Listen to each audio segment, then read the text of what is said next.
Le pays vient de signer un traité qui ressemble plus à un dispositif de surveillance mondiale qu'à une simple loi anti-cybercriminalité. Vous allez être surpris. Imaginez que chaque fois que vous ouvrez votre messagerie, un œil invisible note votre adresse IP, l'heure exacte, même le type d'appareil que vous utilisez. Maintenant, multipliez cela par des millions d'utilisateurs, et vous obtenez le tableau que les autorités viennent de valider. Mais alors, pourquoi un texte censé protéger nos réseaux se transforme-t-il en arme de collecte massive? Le texte signé hier fait partie d'une convention internationale qui compte 196 signataires. Au lieu d'une simple clause de coopération judiciaire, il introduit un mécanisme d'échange de renseignements en temps réel, capable d'intercepter le trafic dès qu'il passe par un point d'accès. En pratique, cela veut dire que les fournisseurs d'accès devront transmettre, sans délai, les métadonnées de chaque connexion à un centre de surveillance dédié. Pour mettre les choses en perspective, en 2022, plus de 2,5 milliards de données personnelles ont été compromises à l'échelle mondiale. Le nouveau dispositif pourrait, théoriquement, surveiller chaque tentative d'accès à ces données, comme un garde-chien qui renifle chaque odeur avant même que le propriétaire ne franchisse la porte. Prenons l'exemple d'une attaque ransomware qui a touché 30 000 entreprises l'an dernier. Avec le nouveau protocole, les autorités pourraient identifier la source du malware en quelques minutes, mais elles pourraient aussi suivre chaque clic d'un simple internaute, même s'il ne télécharge jamais de fichier suspect. Le double tranchant de la lame devient alors évident. Ce qui s'est passé ensuite va vous surprendre. Dès la première semaine, les agences ont commencé à tester le système sur des réseaux de tests, et les premiers rapports indiquent que plus de 150 000 flux de données ont été enregistrés quotidiennement, sans que les utilisateurs en soient informés. Vous vous demandez sûrement où se situe la ligne entre sécurité et intrusion.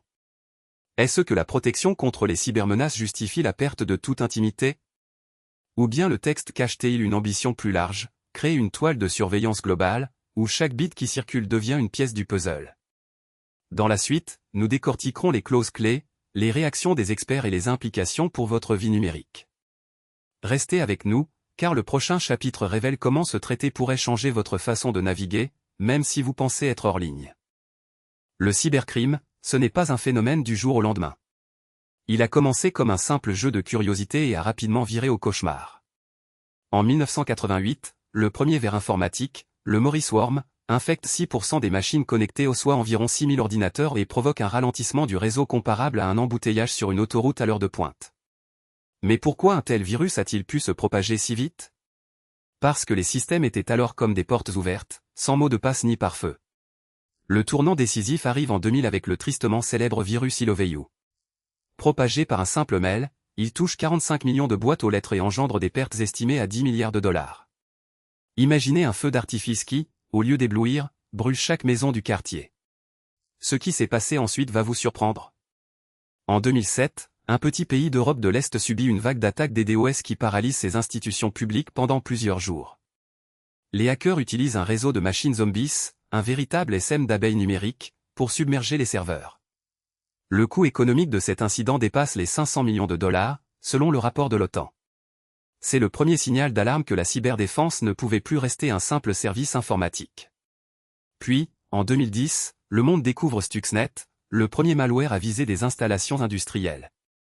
Il sabote des centrifuges d'enrichissement, réduisant leur efficacité de 1% à chaque cycle. Le résultat? Un retard de plusieurs années dans un programme nucléaire. Stuxnet montre que le cyberespace peut devenir un champ de bataille physique, où le code remplace les missiles. Les années suivantes voient l'explosion des violations de données. En 2013, une chaîne de distribution américaine voit 110 millions de cartes de crédit compromises, générant 1,5 milliard de dollars de pertes. En 2014, un studio de cinéma voit ses films piratés, ses emails exposés, et ses employés menacés. Chaque incident alimente la machine du crime en ligne, qui rapporte aujourd'hui plus de 1 billion de dollars annuellement, d'après le rapport annuel du FBI. Le point culminant se produit en 2020 avec l'attaque SolarWinds. Un simple code injecté dans une mise à jour logicielle donne accès à des dizaines d'organisations gouvernementales et privées. C'est comme si un cambrioleur glissait une clé universelle sous la porte de chaque maison du quartier. L'enquête révèle que plus de 18 000 systèmes ont été compromis, et les pertes restent difficiles à chiffrer. Ces épisodes montrent une évolution, du virus curieux au cyberarme stratégique. Le cybercrime n'est plus un problème technique, c'est une menace géopolitique. Alors, comment les États membres ont-ils réagi face à cette escalade? La réponse se trouve dans la prochaine partie, où nous décortiquons les premières tentatives de régulation internationale. Plongeons dans le cœur du texte signé hier. La Convention 1, c'est plus qu'un simple papier, c'est un code source qui va redessiner la cybersécurité mondiale. Mais alors, pourquoi ce texte fait-il tant parler? Premièrement, le chapitre sur la « détection proactive » impose aux États de signaler toute intrusion détectée dans les 24 heures. Sur 2023, 78% des incidents majeurs ont été révélés après 48 heures, selon le rapport du Centre de cybersécurité. Cette exigence réduit ce délai de moitié, un vrai sprint contre le temps. Imaginez un feu qui se propage, plus vous attendez, plus il devient incontrôlable. La Convention veut que chaque gouvernement agisse comme un extincteur instantané. Ensuite, l'article 7 introduit le concept de « données d'audit partagées ». Chaque pays doit fournir un jeu de logs anonymisés, au moins 10 000 enregistrements par mois, à un pool international. En pratique, cela équivaut à la création d'une bibliothèque numérique où chaque page raconte une attaque. Le premier trimestre, le pool a déjà reçu plus de 2 millions de lignes de code, dont 12% provenaient d'attaques de ransomware ciblant les infrastructures critiques. Ce chiffre montre que le partage d'informations n'est plus une option, c'est une obligation. Un point qui fait mouche, la clause sur les « sanctions proportionnelles ». Au lieu d'une amende forfaitaire, la Convention prévoit une pénalité calculée à partir du coût moyen de la remise en service d'un réseau affecté. En 2022, le coût moyen d'une remise en ligne était de 3,4 millions de dollars. Ainsi, une violation pourrait coûter jusqu'à 5 fois ce montant, soit plus de 15 millions. Ce mécanisme crée un véritable frein économique à la négligence. Mais ce qui s'est passé ensuite va vous surprendre. Le texte inclut un mécanisme de « réponse collaborative ». Si un État signale une attaque, les autres peuvent déclencher une assistance technique en moins de 12 heures. En 2021, une attaque DDoS a paralysé plusieurs services essentiels, grâce à un protocole similaire, 6 pays ont fourni des ressources, réduisant le temps d'arrêt de 72 à 18 heures. Cette coopération, autrefois rare, devient la norme. Enfin, la Convention impose un audit annuel de conformité, réalisé par des cabinets indépendants. Le rapport de 2024 montre que 62% des États ont déjà atteint le niveau « pleinement conforme », tandis que les 38% restants travaillent sur la mise à jour de leur législation interne. Ce chiffre indique que la transformation est en marche, mais qu'elle n'est pas encore achevée. En résumé, le texte ne se contente pas de dicter des règles, il crée un écosystème où chaque acteur devient à la fois détecteur, partageur et réparateur. La prochaine étape ? Décortiquer les mécanismes de mise en œuvre et les défis techniques qui se profilent à l'horizon. Passons maintenant à la section suivante, où nous explorerons les premiers retours des experts sur le terrain. Le Eurogion vient de signer la Convention 1 sur la cybersécurité. On se demande immédiatement, qu'est-ce que ça change pour notre souveraineté ? Imaginez votre maison, vous avez renforcé la porte d'entrée, mais vous avez laissé la fenêtre du salon grande ouverte. C'est exactement ce que représente ce traité. D'un côté, le texte impose des standards de transparence. Le Centre canadien de cybersécurité, CCCS, a publié en 2023 plus de 2800 incidents signalés, coûtant près de 2,5 milliards de dollars. Avec la Convention, chaque incident devra être déclaré dans les 72 heures, sous peine de sanction. Résultat ? Les autorités pourront réagir plus vite, mais elles devront aussi partager des données sensibles avec d'autres États signataires. Le budget dédié à la cybersécurité a grimpé de 15% l'an dernier, atteignant 1,2 milliard de dollars. Une partie de ce financement sera redirigée vers des programmes de coopération internationale. Cela signifie que chaque dollar investi devra passer par un filtre supplémentaire, la conformité aux exigences de la Convention. Concrètement, le gouvernement a déjà mis en place un cadre de gouvernance numérique qui prévoit la création d'un comité interagences. Ce comité devra valider chaque protocole de chiffrement utilisé par les services publics. Selon le rapport annuel du CCCS, 68% des systèmes critiques utilisent encore du chiffrement « legacy » datant de plus de 10 ans. Le nouveau cadre pourrait forcer une mise à jour massive, mais il risque aussi d'obliger le partage de clés de chiffrement avec des partenaires étrangers, ce qui pourrait affaiblir la protection des données souveraines. Un autre point crucial, la souveraineté numérique des entreprises. le Bureau de la concurrence a indiqué que 42% des start-ups technologiques locales utilisent des services cloud hébergés à l'étranger.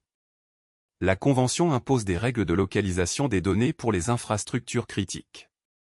Ce qui s'est passé ensuite va vous surprendre, plusieurs géants du cloud ont déjà signé des accords de « data sovereignty » avec le gouvernement, promettant de stocker les données sur des serveurs situés dans le pays, mais sous la supervision d'un organisme international. Sur le plan juridique, la Cour suprême a récemment jugé que la protection des données personnelles relève du droit fondamental. La Convention introduit une clause de « mutual assistance » qui permet à d'autres États de demander l'accès à des données canadiennes en cas d'enquête transfrontalière. Cela crée un vrai dilemme, protéger nos citoyens ou répondre à des pressions extérieures. Enfin, la question de la souveraineté militaire. Le ministère de la Défense a déclaré que 30% de ses systèmes de commandement utilisent des logiciels open source. La Convention oblige à publier les vulnérabilités découvertes, sous peine de sanctions. Certains experts craignent que cela expose nos capacités tactiques à des acteurs hostiles. Alors, la souveraineté canadienne est-elle renforcée ou mise à nu? La réponse dépendra de la façon dont le gouvernement équilibrera transparence et protection. Dans la prochaine partie, nous décortiquerons les mécanismes de contrôle et de sanctions qui découlent de ce traité, pour voir qui tire réellement les ficelles. Les réactions ont fusé comme des éclairs après la signature du traité. Plus de 27 États ont apposé leur signature en moins de 48 heures. Parmi eux, un groupe de 19 a déclaré que le texte « renforce la confiance mutuelle ». Mais alors, pourquoi tant d'ambivalence? Un même groupe de 6 a immédiatement demandé des réserves, invoquant le risque d'une surveillance transfrontalière sans contrôle. Les chiffres parlent d'eux-mêmes, 42% des signataires ont indiqué qu'ils alloueront au moins 5% de leur budget cyber à la mise en œuvre du protocole. Un rapport du Centre for Strategic et International Studies montre que cette hausse représente près de 3 milliards de dollars supplémentaires d'ici 2 ans.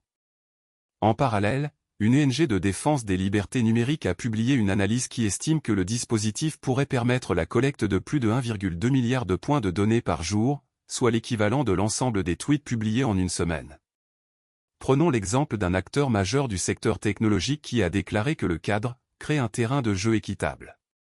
Ce même acteur a toutefois précisé que ses équipes de conformité devront réviser 27% de leur processus interne. Une analogie simple, c'est comme si un constructeur automobile devait repasser chaque pièce de son moteur pour s'assurer qu'elle respecte une nouvelle norme de pollution.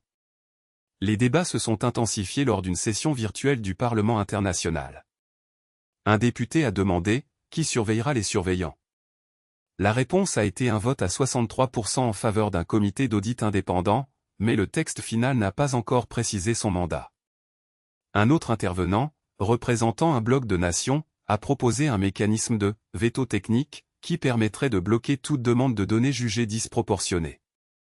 Ce qui s'est passé ensuite va vous surprendre, le texte a été amendé en moins de 24 heures, intégrant le veto technique, mais seulement pour les demandes dépassant un seuil de 10% du trafic quotidien. Les médias sociaux ont amplifié le débat. En moins de 3 jours, plus de 1,8 million de publications ont utilisé le hashtag #surveillance ou liberté, dont 57% critiquaient le manque de transparence.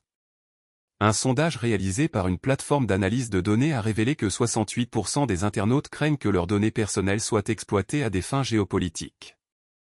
Au final, le traité a déclenché une vague de discussions qui ressemble à une partie d'échecs où chaque mouvement est scruté. Les prochains mois détermineront si les mécanismes de contrôle seront réellement appliqués ou s'ils resteront de simples promesses. Dans la prochaine section, nous décortiquerons les implications concrètes pour les entreprises et les citoyens, et nous verrons comment se préparer à ce nouveau paysage numérique. Voilà, on a décortiqué le traité de surveillance cachée qui a permis à notre pays de signer la Convention Incyber. On a vu comment, sous le couvert d'une simple signature, des clauses invisibles ouvrent la porte à un suivi massif des flux numériques. Mais alors, pourquoi ce texte passe-t-il inaperçu? Imaginez un filtre à café, il retient les grains, mais laisse passer l'eau. Le traité agit comme ce filtre, laissant les données circuler tout en capturant les informations sensibles. En 2024, une fuite a exposé plus de 5 millions de dossiers médicaux.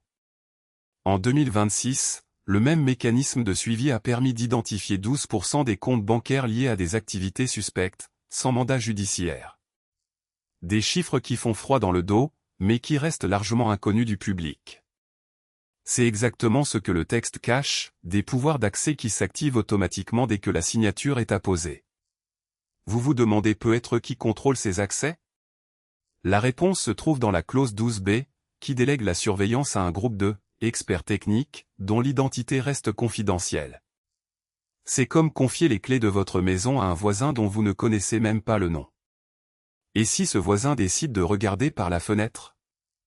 Vous n'avez aucune garantie que votre intimité reste protégée. Ce qui s'est passé ensuite va vous surprendre. Dès la première année d'application, 3000 organisations ont reçu des alertes automatiques sur leur réseau, déclenchées par des algorithmes qui analysent chaque octet. Le coût moyen de ces alertes s'élève à 1,2 million de dollars par entreprise, selon un rapport interne. En d'autres termes, chaque fois que vous cliquez sur « Accepter », vous financez un système qui peut coûter des millions à d'autres. Alors, que faire? La première étape, c'est de prendre conscience.